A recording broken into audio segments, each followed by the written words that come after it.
Rush के कमल तूने आलू मटर इतना अच्छा पकाया मजा आ गया।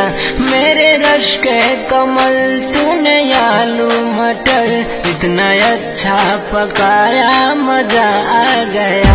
मेरे रश के कमल तूने आलू मटर इतना अच्छा पकाया मजा आ गया।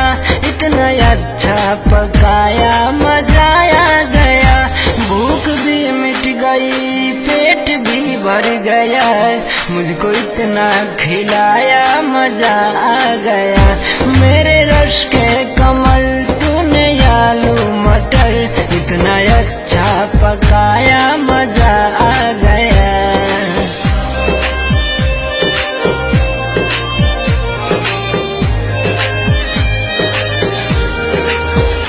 दाल में थी तरी चटनी भी थी हरी। स्वाद ऐसा बढ़ाया मजा आ गया।